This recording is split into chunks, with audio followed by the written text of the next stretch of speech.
state. So welcome everyone to Freightonomics this Thursday at noon if you are watching us live on FreightWaves.com. I'm Zach Strickland, head of Freight Market Intelligence. Here with me, as always, Chief Economist Anthony Smith. We're here to talk about freight and the macroeconomic environment in the context of supply chain management as well. So, Anthony, it's, today's show, before we dive into it, just to set the tone, lots of industry reports coming out. And, we were talking before the show. We feel like we've answered these questions quite a bit over time, but we have to recall, this is our job. This is our tunnel. This is what we look at every single day. This is our, whatever our role is in the company, this is what we do. So we have to remember that a lot of people out there, they're doing other things. Yeah, they're not just watching or refreshing a web page until a release comes out and then looking at what it might mean for 6 months down the line. So definitely something that we're inundated with at all times. But good news for you. Yeah. We're here to help you with that for the next 24 minutes. So you don't have to spend all the time and energy that we do on understanding what's going on in the economy, what's going on with the freight market, what's going on with all these different opinions and articles. We're here to make sense of it for you. And today we're going to do that. But first, Anthony, do you want to talk to the people? That's right. So I'm looking down right now, and we're live on LinkedIn at the time of this recording. If you're watching, we're streaming. It's 12 Eastern Standard Time, 12:01. And if you want to join in on the show, you can join in on LinkedIn comments, have a question, have a comment. You're seeing something that hasn't been really talked about in the headlines just yet. Make a call. Anything you want to do, get Zach canceled. You can do it all right here. And so join in on the show. But I'll be looking down from time to time just to monitor that kind of stuff. But first, Zach, we have to give the people that quick update. Let's give them their freight market update. Count me in when you're ready. In 3, 2, 1, go. All right, leading off with that OTVI, the Outbound Tender Volume Index, measuring demand for trucks in the United States to move that freight. Shipper requests, 2 carriers here that we're counting in this index, rejected and accepted in this one. So you can see demand trends slightly up in May. Capacity is loose, but we're slightly higher in May. We saw this happen sequentially from February to March. We didn't really have a strong deterioration in April or anything significant there. We had a little bit of movement downward there towards the end of the month, but now we're in this flatlining situation with the OTVI if you're following the white line. We are above 2018, 2019, 2020 values right now with total demand. That's going to be a hard thing for a lot of people who weren't paying attention during COVID to freight volumes to understand. We're still seeing some decent levels of freight demand. Let's go to the next chart to explain why this feels relatively loose. Well, spot rates that you see there in blue, and tender rejection rates there in white continue to drop. Why does this continue to happen? Well, there are simply too many trucks and too many drivers out there in relation to current freight demand. This continues to be a problem, and it will continue to be a problem for operators until capacity gets more in alignment with demand. Will demand go up? Will capacity come down? Right now, capacity is on its way down, and these 2 indices right here, the NTI and OTRI, are the key ones to watch. We're seeing a little bit of a bounce here coming up on Memorial Day and Road Check Week, but nothing strong or significant. Let's look at the next chart really quickly. So looking upstream, demand for bookings for container volumes, demand is actually stable to relatively strong right now compared to where it was, a few years ago. And it looks like it might be in a holding pattern. So decent news for anyone thinking about the future. Yeah. It just means that demand side indicators are holding up right now. That's the big part. And it's that upstream side. And so we're looking at things, of course, manufacturing, which are still, even though we're seeing some of these patterns, good news moving forward, there's still going to be, I think, a couple bumps in the road or some rough seas ahead just getting there, because you have to think about all the factors that are kind of in place. And that's going to be, of course, interest rates right now. Some inflation is still very sticky. So really, when we're looking at that ability to make capital goods expenditures, some that's going to be a little bit more difficult, but it is good to see that what the data is showing that there is some demand there. Yeah, is it surprising to you that we're seeing a little bit of resilience in demand right now? It's not too surprising just yet because I think there is my call for there to be any kind of significant restructuring or any type of significant reorganization overall. I think from a business side, I think that's going to come in maybe the July, August timeframe.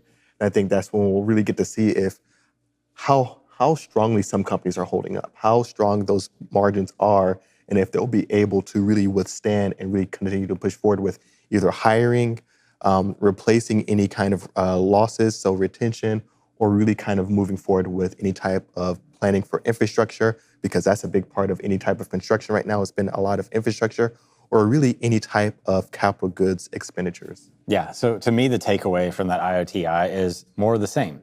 Yeah. Like, consider yourselves in a holding pattern. Regardless of, you've got another 6 to 8 weeks. We've got June, we've got July coming up, for domestic transportation providers. It doesn't mean that it's going to be great. Yeah. It just means that right now you can almost apply it forward by a couple of months. Right. Because everybody's anticipating. This is what everybody's anticipating. There's a lot of reason to think this is going to just hold through the summer. We saw this last year a little bit with the OTVI even, where we had this return to seasonal demand. Yeah. Rejection rates didn't rise. They fell. But the demand pattern fluctuated underneath the overabundance of capacity. Right. Rates fell in maritime, rates fell in air, rates fell in trucking, rail. Right. All of them fell, even when demand kind of bounced a little bit. And it's because there's just so much buffer on capacity. So this is the overriding theme of today's show is we've had several industry reports. So straight into Newsonomics, and I've actually pulled a few articles from other publications. Personally, I'm always on a quest for the truth, regardless of who publishes it. So I do read other people's things, and the articles we're going to go through today are going to be. I don't think that they're really that divergent or anything like that. This is not going to be a right-wrong discussion. This is going to be what details can we pull out and actually say this has got some legs behind it. Yeah. Because our own Craig Fuller, CEO, wrote a couple of articles this week.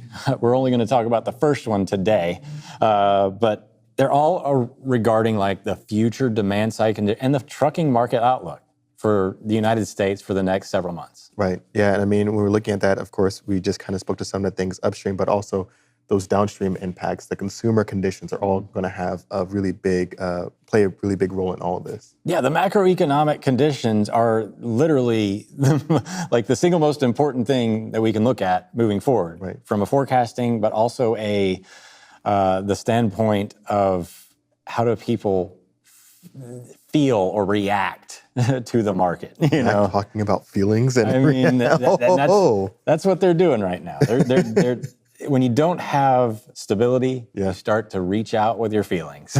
Exactly right. Just like the Jedi. So let's talk about the first article here in Newsonomics. This comes from fleetowner.com. I got sent this article by people all over the place this week. Exodus of fleets reaches historic levels in Q1. U.S. data shows record fleet exits, is the story here. And they put a chart in here. It's based on FTR's research. And it's basically just FMCSA data that just shows the number of trucking revocations. So basically reinstatements, revocations are, minus reinstatements is the chart that they use here. And yeah, they're high. So they've been high, but they've been on the rise, surprisingly, since the middle of 2022. What a shock. So is this saying that there's too many trucks for the amount of freight out there right now? Is that? This is revocation. So, it is what it is. Yes, they're high, but the problem with this data point, it's not problematic, it's not wrong, it's not inaccurate. Mm-hmm. But the problem is that you need a lot of context to derive any kind of insight from this. First thing you need to know is Well, yes, net revocations were at all-time highs. But capacity was also probably the highest it's ever been. Don't know that, I mean, if you look at FMCSA data, that's true too.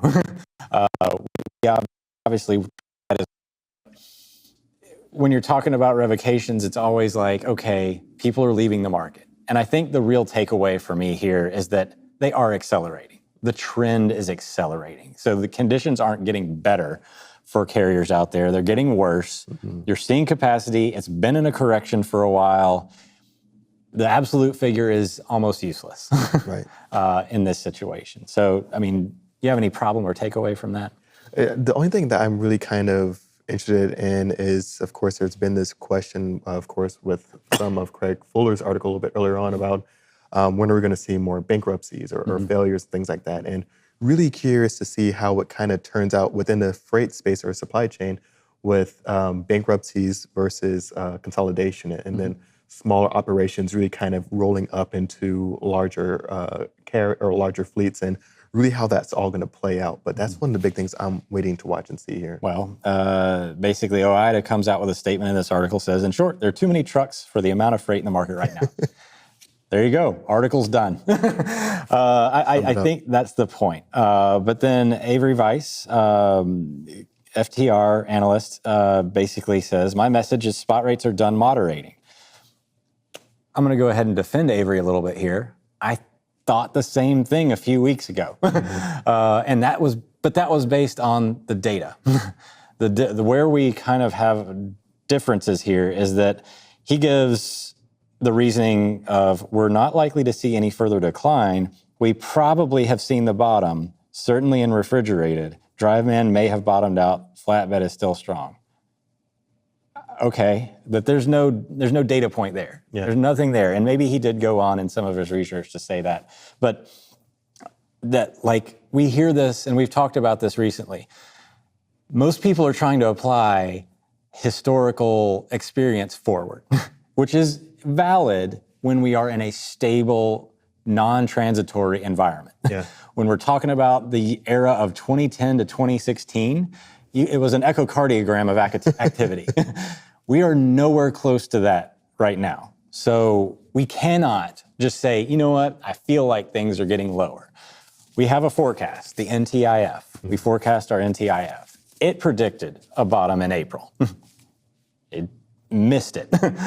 And that's okay, but it's based on objective data sources. Right. So, you know, and I was thinking in April, we saw this flatlining. NTI was flatlining. It didn't move off a floor. And then all of a sudden, in early May, it dropped again. Unexpectedly. But normally when things flatline in the data, okay, we're leveling off. Right. However, conditions in this market, let's go ahead and pull it up, the NTIF and NTI. So looking at the white line, we've got NTI. And you see there, and the green line is the historical 28-day forecast. And you see there was a trough in April that it forecast and it missed on. But it might have been calling the bottom a little too quickly in the way that if you look at the actual in white in May, it drops down there before making a little bit of a hook and an upturn. And now it's moderated over the next, 28 days. Yeah. See the blue line there is the next 28-day forecast. So this looks like a seasonal influence of May, of Memorial Day, of Road Check Week, which we are in right now, having a minor hit to capacity overall in the spot market. So I don't see anything here that makes me think that things could not fall further, though. I think there's some seasonal pressure that show that in the near term, yes, things are not going to get worse in the near term, but there's nothing that says, hey, down the road, things couldn't bottom. Yeah. Definitely looking, it's interesting because when we're looking for catalysts that are say, hey, this is really going to drive volumes, or really kind of big things are going to say, hey, this is really going to start to turn the corner for us, is you have to kind of start to look at things almost with blinders on and ignore a lot of other variables in order to really kind of grasp like, hey, this is what could really turn us around. And then at that point, it's really kind of, you're not really doing true analysis. Right. You're just looking and almost operating on hope and And I certainly don't want to discount anybody that puts out their forecast. Forecasting is almost a fool's errand for those of us that are, willing to make that leap. And I certainly I'm not critical of anybody trying to put their best foot forward in this regard. And later on, Avery Weiss actually says, okay, the question is what happens now? It appears that spot rates are bottoming out in the near term, and we will keep seeing lower diesel prices. If freight volume remains solid, which is their outlook, we could start to see failures moderate and new entries stay high. That would essentially leave in place that shift in capacity from large carriers to small carriers that we saw from around mid-2020 to early 2022. I don't agree, but I think there's a lot of reason, he has his reasons, and that's fair, but I don't know that there's any reason to think that demand will recover outside of this ongoing stale argument that inventories will right size. And I what are your thoughts there? So I want to make sure I understand this correctly, is that there's going to be an influx to rebuild or draw in more inventories, and that's going to be So the whole inventory argument is that right now they're letting their inventories draw down because they had too much. And we talked to Dr. Rogers about this. He mentioned this, as a very divergent in up and downstream activity last week. And the point is once the inventory draws down to a certain level, they will now start ordering freight again on a regular cadence because they have now got their inventory to where they think they need it to be. We're still oversupplied in a lot of inventories, and arguably, I think the question is, does demand stay where it is today to make that cadence predictable? Yeah, okay, now I got that aspect. So the thing that kind of gets me is, even if all those things hold true, and we do see that returning to a cadence for that inventory, is who's buying the inventory? And if who's buying that inventory, if it's, say, more downstream for consumers or upstream for businesses, do they have the runway to continue to make those purchases? And so I can see that the thought and the argument for it, but my concern comes from if consumers have the endurance for that, and if corporations are going to continue to be able to operate with their margins in order to confidently say that, hey, I'm going to need this on a regular basis. And if they do, is it going to be scaled down from what it was historically?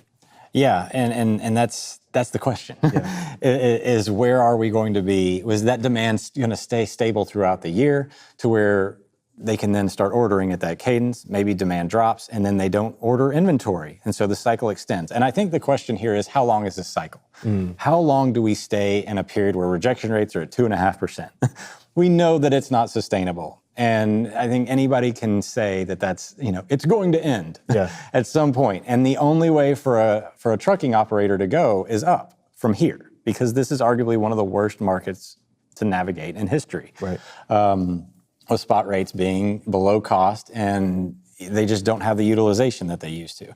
The next article comes from the Trucker, and it cites more of some similar data and research. ACT economists in here going on to say that they're starting to see some recovery in demand fundamentals and also capacity starting to tighten. I think that's a little misleading in the way that they're stating capacity begins to tighten. When you're looking at capacity in general, like the revocation data we just saw, if you're looking at it from that standpoint, yes, it is tightening, but it's not tight. It's not getting more abundant. So I think that's a little misleading in the way that comes across. But there are some, what I would consider a little optimistic. It scales towards the optimistic side of the outlook. With produce season arriving late this year and the freight market likely passing the peak of the destock inventory, freight demand is near the bottom, said Tim DeNoyer, ACT Research Vice President and Senior Analyst. With inflation easing, again, I don't see that improving, and maybe it's easing versus last year, which accurate. And improving real income trends, I don't know about that. Are there improving real income trends? Wages increased, I believe, Okay. but savings rates are still far too low. Credit card debt's still piling up. And random tidbit there, this thing I always have to kind of throw in there in this bringing in of inventory. I think that's also going to be inflationary building, of course, because of a weaker US dollar compared to where it was a year ago. And so I think we'll see some easing inflationary trends maybe, but I don't think it's the end of inflation by a long shot here. Yeah, and we've seen the charts. Tony Mulvey's pulled up a chart numerous times where you can see, yes, real income by itself is on the rise, but inflation is rising faster still. So that's actually not, or I guess not real income, but wage growth is not actually growing faster than inflation at this point in aggregate. And so again, it's going to allow for a bit more holiday spending this year versus last year. I don't get that one at all. Their consumer debt levels are increasing. Unemployment is starting to creep in. We're seeing jobless claims start to rise. Wage growth not keeping up with inflation. The housing market is arguably getting harder to navigate. Yeah. I just can't see any data that says consumer conditions improve the rest of the year. Yeah, and one things I'm interested in for this year is going to be around the whole, Christmas in the middle of summer, sometimes Christmas in July, Amazon Prime Day, and e-commerce holidays in the middle of the year, and really their approach to it this time around, because before, previous times, we were talking about how that was going to impact the market, what we're going to see. This time in 2023, I'm curious to see how Amazon sets the tone with these holidays, or this holiday, and really what they're looking to really kind of get rid of, what they're looking to do with positioning, because we've already seen, some Amazon, locations start to trim down on their headcount overall. And so when you're seeing someone that's operating at the highest level start to make some of those moves, that's kind of setting the tone of and expectations of how this upcoming, I would say, summer e-commerce holiday season is going to look like. Yeah, and I mean, I'm looking through, FreightWaves.com articles, and the layoff reports are still incoming, and mostly they're transportation, obviously, but we've looked at other companies too, Disney, some service sector industries starting to show some layoffs, which that was the part that was propping up the economy. The GDP growth largely was being propped up by the services industry recovery there in the last half of the year and early part of this year. That seems to be unwinding a little bit. Do you agree? Yeah, and it's going to be, of course, a tale of two consumers. You have the consumer that is maybe they earn anywhere from like 85 to well over six figures a year, and pockets are a little bit tighter. Maybe they are carrying credit card debt, whatever it might be, but they can still find a way to spend. They can still find a way to justify, all right, this vacation or this type of experience. When you're looking at lower incomes, it's a much different story. When you're looking at, especially those that have a higher propensity to spend on discretionary goods, instead of, hey, I'm gonna throw this into saving or a retail investment, anything like that. So I think we're looking at two very different consumers, and the bad thing is the consumer that is, lower income, likely is going to be working in leisure hospitality. And so if we start to see any type of those services start to get a significant shakeup, it's going to be a huge chunk of those consumers that are really kind of pushing forward a lot of these, purchases, discretionary spending, and that's going to be taken away. And then you're going to start to see, I think, a big shift in, I think, the demographic of those jobs that are open that are going to start to come down, and jobs that have been lost already. Yeah, so the point being here is that when you're reading about demand side conditions looking better and because of inventory levels, that's only one thing, and it may not be enough to overcome the other overriding forces. Craig's article, An Unusually Terrible Freight Market May Get a Lot Worse, focuses on student loans and how that debt is coming due in July, and how that actually it's a 7% hit on GDP. I had no idea. Yes, so when those payments start to come back in, that's the younger segment. And because it's such a huge hit, if there is, say, any kind of federal aid here. It's a form of quantitative easing. It's inflationary building because you're essentially letting someone off for a debt that they would have to pay. So there is no right answer, although there's been so many wrong decisions already made that. Darned if you do, and darned if you don't. So when you're looking at these forecasts, take them, make sure you understand what you're looking at. Demand has a lot more downside risk later in the year than upside. Capacity growth, however, definitely coming down. Yeah. Oh, and happy birthday to our very own Christian Thomas. Oh, happy birthday. Shout out to you. Wow, had no idea.